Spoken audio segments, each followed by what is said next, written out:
Your weapons make music, and the enemy calls for a song.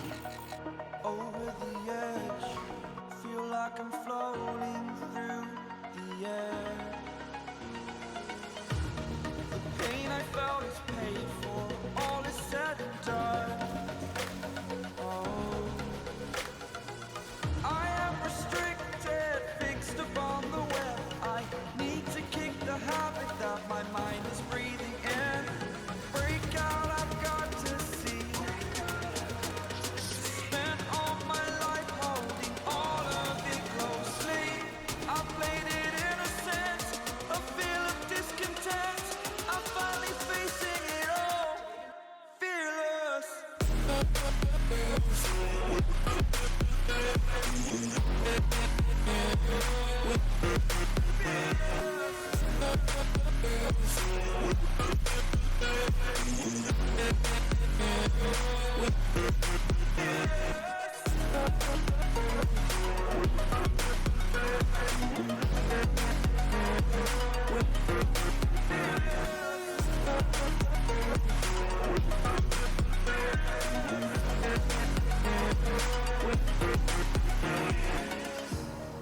Burning the bridge that keeps us. I'm here and I'm feeling exaggerated, that's what you assume. The story's over now, I must conclude. I am conflicted, watching where I step still, hanging in the balance. Not the life I want to live, I want to take it all, standing tall. Fear I weighed the person you are.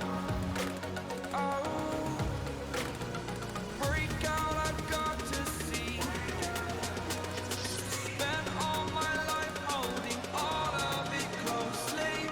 I played it innocent, a feel of discontent. I'm finally facing it all, fearless.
Hey y'all, welcome back to the channel, and thank you for clicking on the video.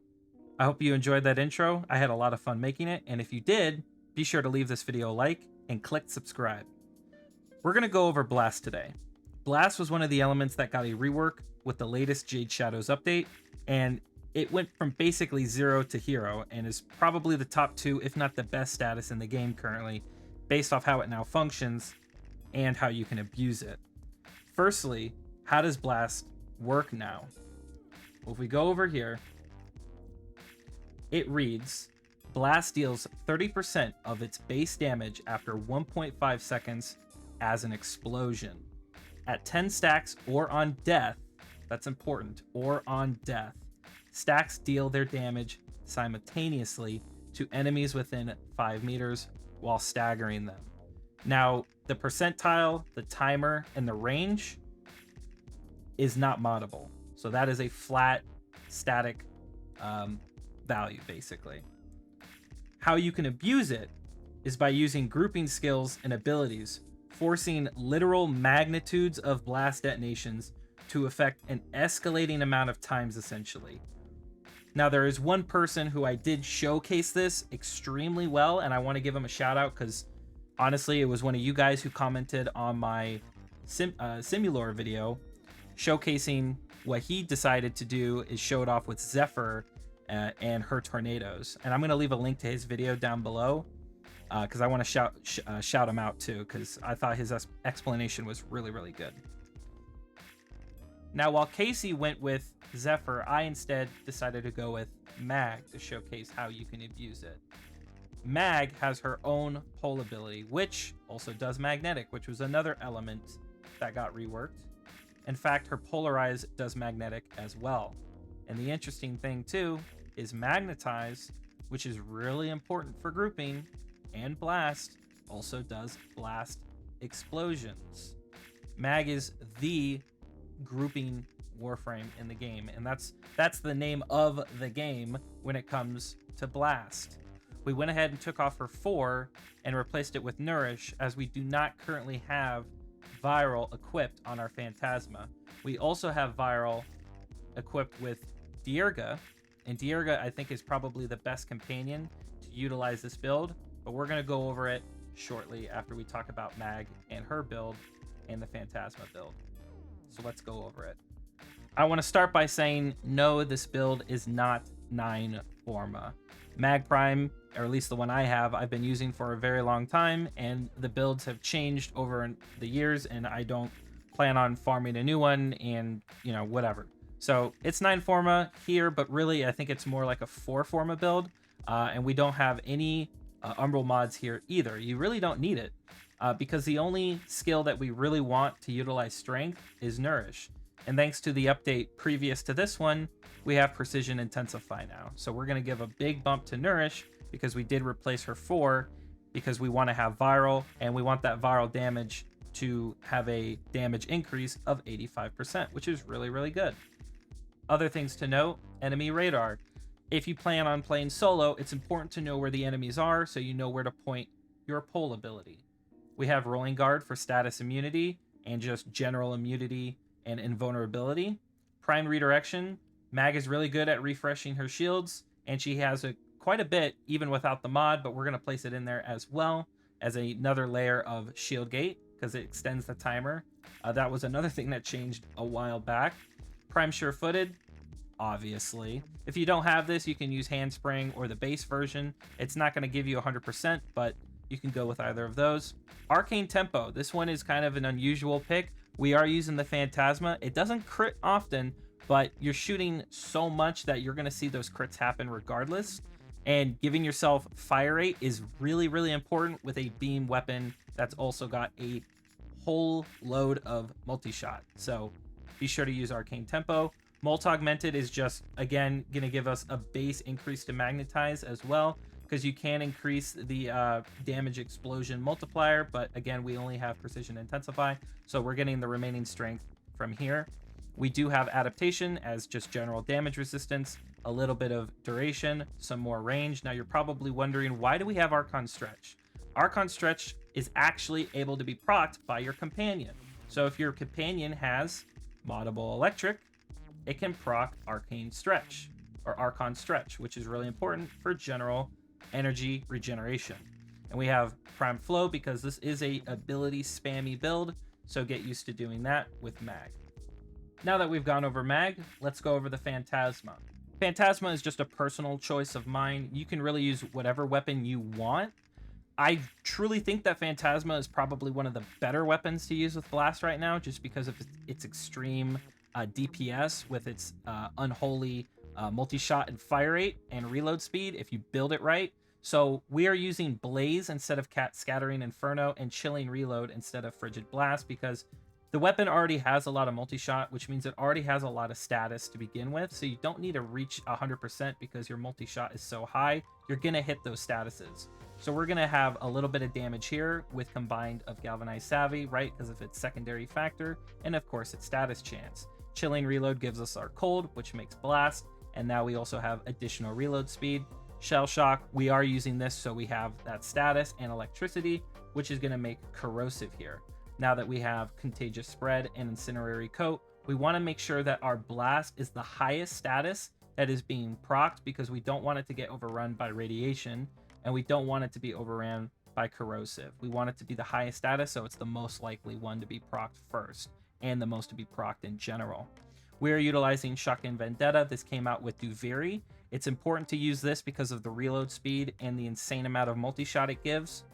We have Shotgun Barrage. Now, combined with Arcane Tempo, you have a lot of fire rate. Galvanize Hell is even more multi-shot. Now this one, the Exilus slot, is up for debate. I'm using this just because I like to have the extra range, but one of the things I noticed during my playthrough that you saw in the intro was towards the end of about 10 minutes, I did struggle to find ammo and I ran out.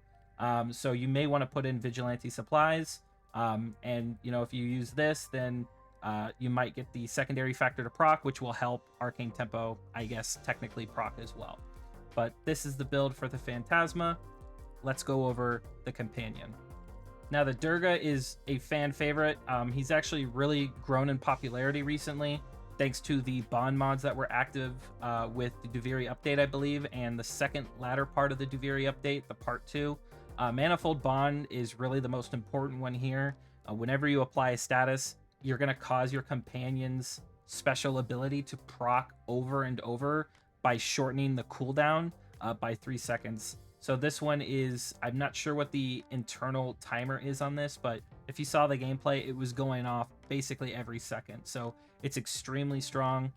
Everything else is pretty self-explanatory when it comes to using any sort of companion like Guardian and Vacuum. And of course, we want some enemy radar combined with the aura slot that we're using with Mag. Tenacious Bond is subjective. I am using the primed laser, and we'll go into that in a second here. But we are utilizing that to increase our overall critical damage, which isn't exactly super important with the Phantasma, but when it does crit, it is pretty high damage numbers. Momentous Bond is really strong too. Synth Deconstruct, this is just dropping health orbs. You don't really need this if you're not running, Equilibrium, but it is kind of nice if you're using that. And then we have, of course, just the standard stuff here. Now, this is the companion weapon, the Prime Laser build. You'll notice I do have a Riven in this. Unfortunately, this is really the only way to get this weapon to proc Tenacious Bond. It's really easy to get companion Rivens. You can just go to the Samaras, I think his name is, Cephalon Samaras, the guy who does the ESO. Basically, viral, electric, and then, of course, it's proccing Slash and Puncture, which is just going to affect our Galvanized Shot even more. Multi-shot, just to apply as many statuses and electric procs as possible, because electricity is actually really strong in this meta as well. And then of course we do have Vigilante Supplies and Punch Through, which is kind of giving us a bonus to our primary weapon as well. And then of course you do want fire rate. You want this thing to fire as much as possible. Almost forgot to mention, I actually have no Archon shards in Mag, so if you want to use Archon shards, it's totally up to you. Maybe even put in some green shards because this weapon does have corrosive, so you could easily strip armor incredibly fast and make this thing even stronger. I just didn't want to because I didn't think she needed it because of how good Polarize is. But that's the end of the video. I thank you for watching to the end if you did. If you did, make sure you leave it a like, comment, go check out my other videos that I have uploaded the past few days covering the new Sevagoth augment, and of course the Synoid Simulor, which is incredibly strong right now on Magnetic and Jade, the new Warframe. I will be uploading more Warframe content here shortly. Thank you very much for watching. I'll catch you in the next one. Peace out.